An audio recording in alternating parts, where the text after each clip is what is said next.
Rudolf Steiner, whose teachings led to anthroposophical medicine, biodynamic farming, and the Waldorf School, said that the heart is a seven-sided regular form that sits in an imaginary box in the chest. Regular means that all seven sides are identical. Plato described 5 platonic solids, and Steiner said there was a 6th one. He also said that the heart is not a pump. This claim was vindicated by Frank Chester, who figured out how to design a 7-sided regular form. This 6th platonic state is now called the chestahedron, and it fits perfectly inside a cube at an angle of 36 degrees off-center to the left, the exact same angle that the heart sits in the chest. When submerged in water and spun, 2 counter-rotating vortices are formed. Recent scientific studies have shown that these 2 vortices facilitate the closing of the valves, and when the vortices don't form properly, blood clots will appear. The man who unfolded 1,000 hearts, Paco Torrent Guasp, discovered that the heart is a single muscular band folded over itself in a spiraling pattern. The heart itself is a vortex of tissue. It is not a pump. It is a vortex machine. For centuries, it was believed that matter can only exist in 3 states, as water, which can exist as liquid, ice, and vapor. Human cells are 70% water, but most of the water is not in any of these 3 states. And we have recently learned that with water, there is a 4th state. This 4th state is called the plasma state, gel phase, exclusion zone of structured water. And this is what pushes your blood through the entire cardiovascular system. Fueled by infrared energy and its environment, the water in our bodies become an electrical pulsation system. A certain percentage of the water in our bodies becomes structured water, and the rest remains normal liquid water or bulk water. The structured water becomes negatively charged and forms the gelatinous outer walls of our capillaries, veins, and arteries.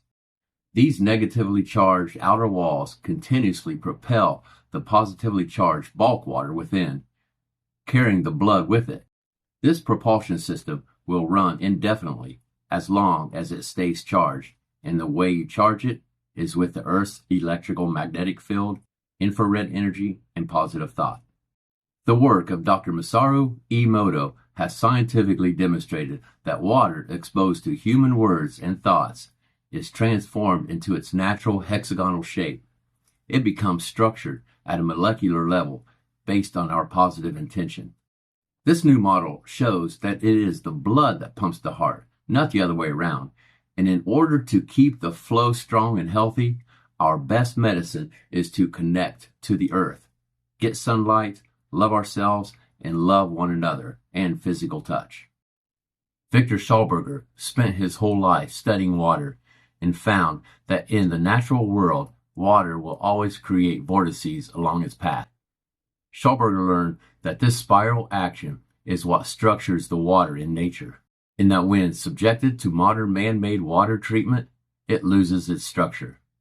Schauberger's work led him to believe that one could generate energy out of a vortex. He described it as energy implosion, as opposed to energy explosion. Dr. Tom Cowan, who has written about this in his book, Human Heart, Cosmic Heart, has an interesting theory which may explain the saying, a heart of gold.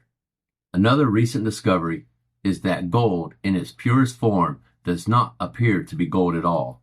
Under the right conditions, normal physical gold can be transformed into a fine white powder known as monatomic gold. This monatomic gold has been studied by multiple advanced laboratories and has very strange properties. It can be made to levitate and disappear. Monatomic gold is superconductive, and many would argue that this is what the alchemists were after. One of the ways of turning metallic gold into monoatomic gold is by putting it through a high-speed vortex. When this transformation occurs, there is a flash of light and a 44% loss of weight. Dr. Cowan believed that the trace amounts of gold in our blood is transformed into monoatomic gold as it travels through the double vortices in our heart. creating the spark of life. I'd like to thank Greg Reese of InfoWars for this content.